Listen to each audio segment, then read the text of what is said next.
Hoje trataremos o nosso próximo tema do curso, que é o espaço quociente, tá? Então, inicialmente, vamos ver uma motivação para introduzir o quociente, que é dar uma definição canônica de espaço complementar. O que seria o espaço complementar de um subespaço dado em um espaço vetorial? Ou seja, temos um espaço vetorial V, um subespaço W, tá? E queremos encontrar outro subespaço do V, que vamos chamar de W', tal que a soma dos dois subespaços W e W' seja o V, e, além disso, tenha interseção igual ao subespaço vetorial trivial, ao subespaço formado só pelo vetor nulo, tá? Essas seriam as duas condições que deve satisfazer o subespaço complementar de um subespaço dado W, tá? Quando W for um complementar, W' for um complementar de W, vamos escrever em B. Vamos escrever que B é a soma de W e W', mas vamos usar esse símbolo aqui, que é para dizer que são complementares. Ou seja, para garantir que não só B é a soma de W e W', mas também que W interseção W' é o subespaço vetorial nulo. Tá? E o que a gente tem de maneira natural é que todo vetor, se W' é um complementar de W, todo vetor pode ser escrito de maneira única como soma de um vetor de W e um vetor de W'. Vamos ver bom, tá. Vamos ver esse resultado. Então, temos, vou escrever aqui as condições, que são, que o espaço V é a soma de W e W', essa seria a primeira condição, que deve satisfazer ou complementar W' de W, e a segunda condição é que W interseção W' só contém o vetor nulo. Então, queremos ver agora que uma expressão de um vetor de V como soma de um vetor de W e um vetor de W' é única. Então, vamos lá. Seja U em B. E vamos escrever como W1 mais W' e como W2 mais W2'. Onde W1 pertence a W, W' pertence ao W maiúscula linha, W2 pertence ao primeiro subespaço, W2' pertence ao W maiúscula linha. Então, queremos ver que essa expressão é única, ou seja, que W sub 1 é igual ao W sub 2 e que W sub 1' é igual ao W sub 2'. Mas aí, bom, passamos todo o que está em W para a esquerda e todo o que está em W' para a direita. Então, temos W sub 1 menos W sub 2 igual a W sub 2' menos W sub 1'. O que acontece é que o primeiro dos vetores é uma resta de vetores de W. Como de W é um subespaço vetorial, ainda é um elemento de W.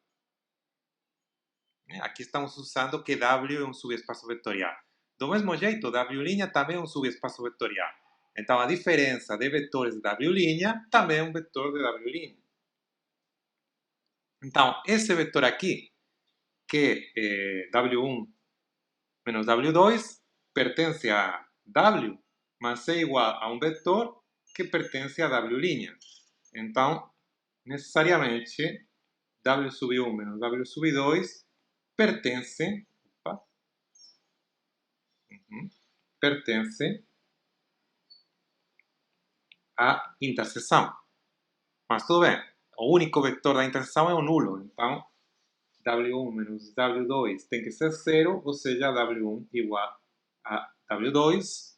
E claro, se W1 é igual a W2, isso aqui é 0, e também temos que W sub 2' menos W sub 1' é igual a 0. Então, temos que W sub 1' é igual a W sub 2'. Tá? Então, a escrita de um vetor do espaço vetorial como soma de um vetor dW e do seu complementar é única. Bom, então, os espaços complementares são úteis porque permitem dar uma maneira de escrever única um vetor do espaço todo. O problema aqui é que, dado um espaço vetorial, é um subespaço W, não existe um subespaço complementar canônico W' de W. Ou seja, vocês não têm uma escolha natural de um complementar de W em V. Tá? Vamos ver um exemplo. Se vocês têm que W é um subespaço de V e V é um espaço vetorial de dimensão finita, o W também vai ser de dimensão finita e vai ter uma base. Então, vocês pegam V base de W. Aí vocês podem completar a base. Há uma base do espaço todo, tá? Então, existe base B' do espaço V, tal que a base B está contida na base B'. Tá. Então, aqui temos essa base de W, que vai ser, será vetores U sub 1, U sub 2, H, U sub K. E aqui temos o B', que é U sub 1, U sub 2, H, U sub K, U sub K mais 1, H, U sub N. Bom, aí vocês têm, de maneira natural, para essa construção, um complementar do W, que seria W', o subespaço gerado pelos vetores da base B' que não pertencem à base B, ou seja, subespaço gerado por U sub K mais 1, U sub K mais 2, H, U sub N. Então, esse seria um complementar. Mas o problema é que depende completamente da escolha da base. Da escolha da base B'. Se vocês consideram outra base, o W' pode ser completamente distinto. Então, vamos ter um monte de espaços complementares, tantos, ou quase tantos, como maneiras de completar uma base de W para obter uma base de V. Mas mesmo assim, tá, não tem a priori uma escolha dessa base B' que seja melhor do que outra. Tá? Ok? Então, o quociente vai ser um complementar, entre aspas, porque não é exatamente um complementar, porque vamos ver agora por quê, mas em algum sentido é um complementar canônico. O ponto positivo do quociente é que vai ser isomorfo a qualquer subespaço complementar de W em V, tá? Então isso aí vai ser muito útil. Um ponto negativo é que não vai ser um subespaço de V. Vamos fazer uma construção abstrata em que os elementos do quociente não são elementos do espaço vetorial V. Mas o ponto positivo é que a definição do quociente, um segundo ponto positivo, é que a definição do quociente é canônica. Não é necessário, como eu fiz na transparência anterior, fazer uma escolha de bases nem de W nem de V. Vocês podem definir quociente sem necessidade de trabalhar com bases. Tá, então vamos lá com a definição do quociente. Lembramos que W é um subespaço vetorial do espaço vetorial V. O corpo base do espaço vetorial F está fixado. Definimos uma relação no espaço vetorial V, uma relação de equivalência. Primeiro vamos dizer a relação. Então, dois vetores do espaço estão relacionados se a diferença entre esses vetores é um elemento de W. Tá?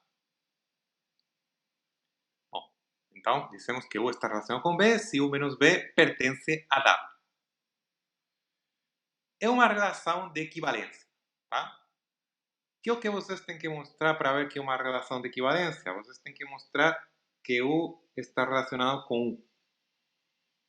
Que é a propriedade reflexiva de uma relação de equivalência. Mas no nosso caso, U menos U é o vetor nulo e o vetor nulo pertence a qualquer subespaço. Então, em particular, também pertence a W. Então, essa propriedade 1, a gente tem ela. Não...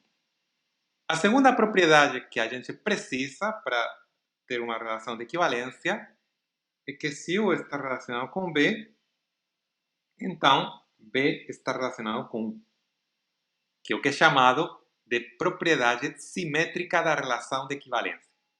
Mas tudo bem. O que quer dizer que U esteja relacionado com B? É simplesmente que U menos B pertence a W.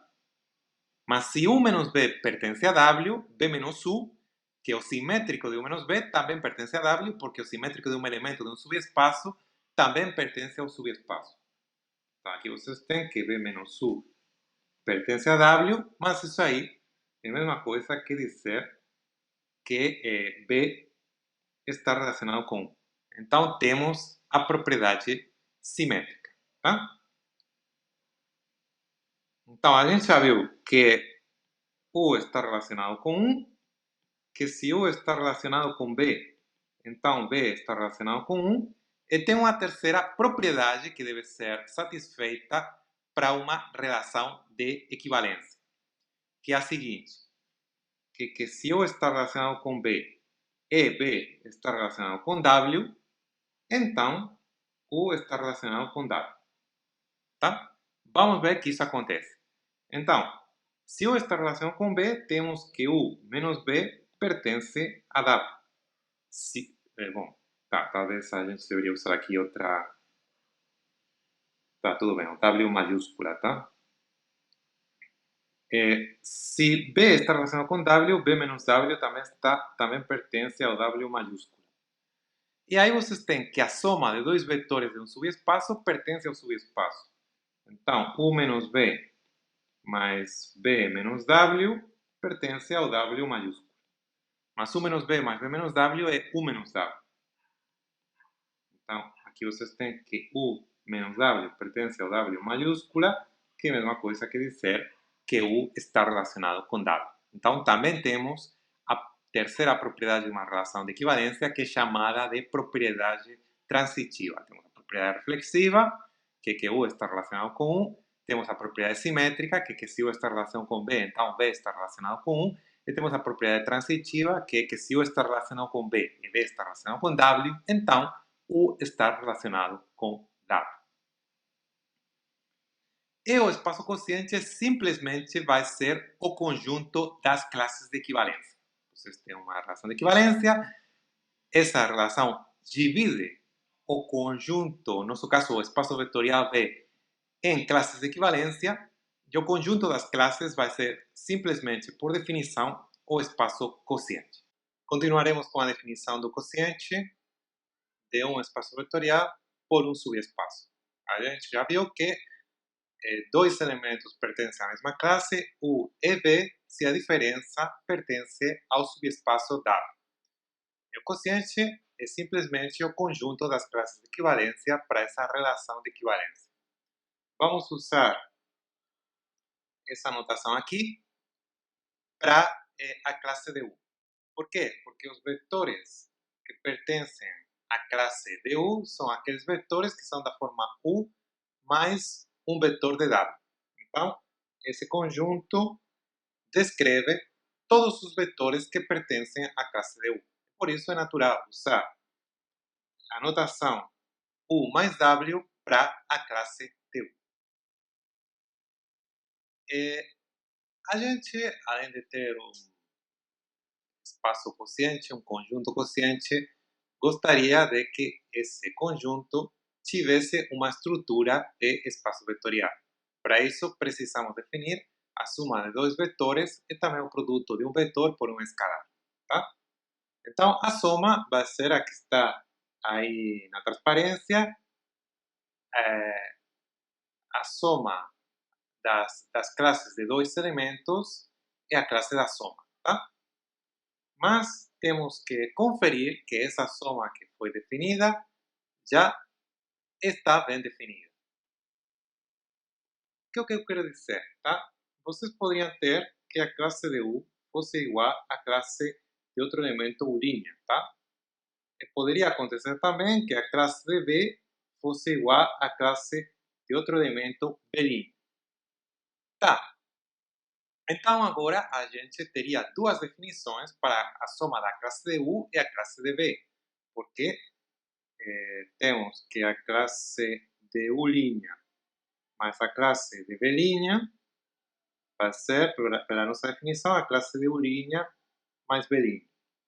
Mas claro, se essas duas classes que foram definidas, a classe de U mais B e a classe de U' mais B' foram distintas, então teríamos um problema, porque a nossa soma não estaria bem definida. Então, precisamos